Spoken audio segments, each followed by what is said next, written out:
विधानसभा में राज्यपाल के अभिभाषण पर मुख्यमंत्री भज्जनलाल शर्मा ने जवाब दिया। इस दौरान उन्होंने पूर्ववर्ती कांग्रेस सरकार पर जमकर हमला बोला। उन्होंने कहा कि हम हर समस्या को सुलझाने और मुकाबला करने के लिए मुस्तैद हैं। जो वादा किया उसे समय पर पूरा करेंगे। विपक्ष पर मुख्यमंत्री भज्जनलाल शर्मा ने तंज कसते हुए कहा कि बिजली संकट पिछली सरकार में भी था, लेकिन संकट दूर करने में समय लग गया।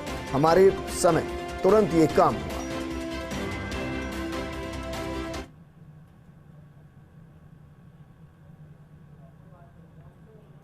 मैं आज राष्ट्रपिता महात्मा गांधी जी को भी प्रणाम करता हूं, नमन करता हूं। आज उनकी पुण्यतिथि है। मैं उनको श्रद्धांजलि अर्पित करते हुए राम बापू के पूज्य थे। उनकी सभाओं में राम जी का भजन, रघुपत राघव राजा राम,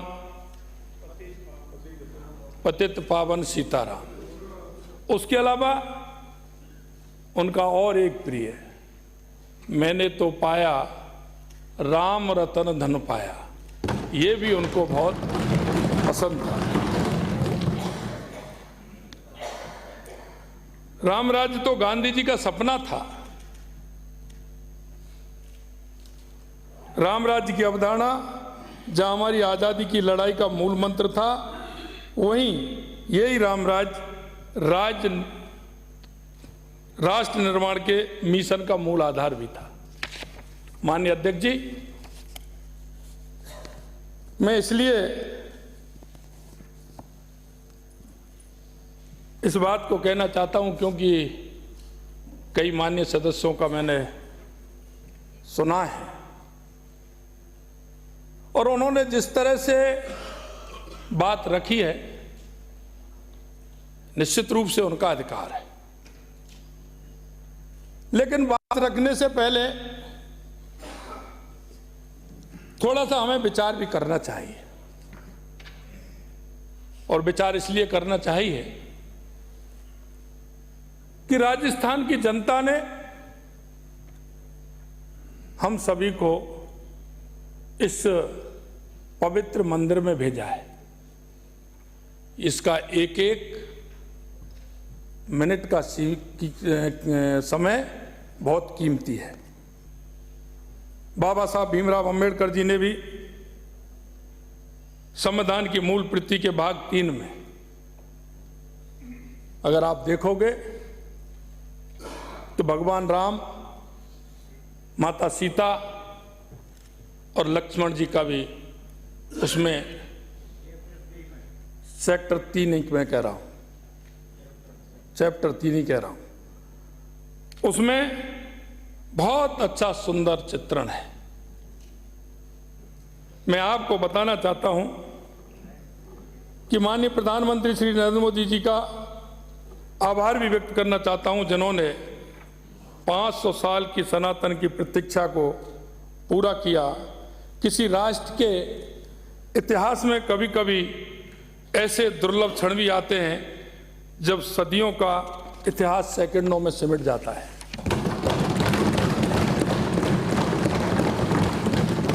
अयोध्या में 22 जनवरी को ऐसा ही क्षण आया जब 500 वर्ष का इतिहास 84 सेकंडों में सिमट करके रह गए। देश ही नहीं, पूरा विश्व राम में हो गया। सदियों के संघर्ष एवं राम भक्तों के बलिदान के पश्चात यह सपना साकार हुआ है। नव्य भव्य दिव्य मंदिर में कमलासन पर विराजे श्याम सलोने राम लला के दिव्य दर्शन के जनगण धन्य हुआ है। राजनीति में कई बार सच का सामना भी करना पड़ता है। जब हम राजनीति करते हैं तो आत्मविश्वास और हमको हमारे धड़े में तोलना होगा कि हमें राजनीति कैसे करनी है। राजनीति मूल्यों के आधार पर होती है। राजनीति के लिए तलवार की धार पर चलना होता है। राजनीति ऐसे नहीं होती कि मैं अगर कुछ कह दूं और उसकी पालना नहीं करूं, ये राजनीति का सबसे बड़ा दोष है। जब प्रदेश में कांग्रेस की सरकार आई तब महिला उत्पीड़न और महिलाओं के विरुद्ध अत्याचार बढ़े हैं। मैं जिक्र करना चाहता हूं वो अनुसूचित जाति की महिला भमरी देवी का। वो भी कांग्रेस के समय में ये काम हुए थे। जब भी कांग्रेस की सरकार आती है महिलाओं पर अत्याचार बढ़ता है। महिला दुष्कर्म में आवाज उठाने वाले अपने ही मंत्री को बर्खास्त तक कर दिया गया। अरे उसने ऐसा कौन सा गुनाह किया? इस सदन में बात उठाने का कोई भी अपनी बात उठा सकता है। अरे ऐसा क्या गुनाह कर दिया कि सुबह दोपहर में उसने बात उठाई और शाम को बर्खास्त कर दिया? ये कौन सा है? ये सदन की परंपरा है क्या? यही नहीं, गत कांग्रेस सरकार के मंत्री कहते थे, और वो भी सीनियर मंत्री, वो भी ये कहते हैं कि मैं मुख्यमंत्री थे थोड़ा सा, इतना ही कम। हम तो कहते थे कि आप और ज्यादा बन जाइए, लेकिन उनकी भाषा देखिए, ये राजस्थान मर्दों का प्रदेश है, ये शर्म आनी चाहिए। ऐसे जनप्रतिनिधि को इस तरह की भाषा राजस्थान के बारे में। और मुखिया जिसने थोड़ा सा कुछ सही बात कही तो उसको हटा दिया, मुखिया को ये बातें सुनाई नहीं दी, ये शर्म की बात है। हमारी प्राथमिकता मातृशक्ति के आत्मसम्मान व सुरक्षा को सुनिश्चित करना है।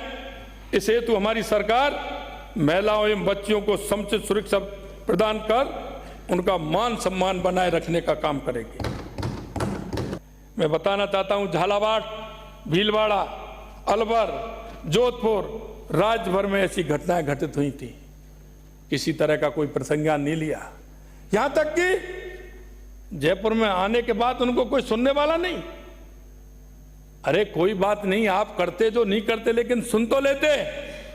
किस तरह से रोड पर चीख पुकार पुकार करके वो लोग गए, कोई सुनने वाला पैदा नहीं हुआ। ऐसा क्या डर है? ऐसा वोट का क्या डर है जो उनकी सुनने वाला पैदा नहीं हुआ? एक तरफा चलने वाला नहीं है। प्रदेश चलेगा, संविधान से चलेगा, कानून से चलेगा, तुष्टीकरण से नहीं चलेगा। तो उन्होंने व्यापारियों को धमकाकर उनसे प्रोटेक्शन मनी वसूलने का काम भी प्रारंभ कर दिया। आए दिन अखबारों में आपने पढ़ा होगा, देखा होगा, उन्हीं के साथ खनन माफिया, भूमाफिया की हिम्मत 7वें आसमान पर पहुंच गई।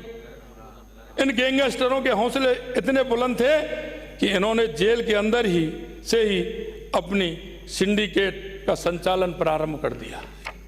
मैं आपको बताना चाहता हूं, आए दिन दूसरे प्रदेशों से लोग आते थे, गैंगस्टर आते थे, राजस्थान के किसी भी जिले में किसी ना किसी को फायर करके चले जाते थे, किसी को मार के चले जाते थे, किसी को धमका के चले जाते थे।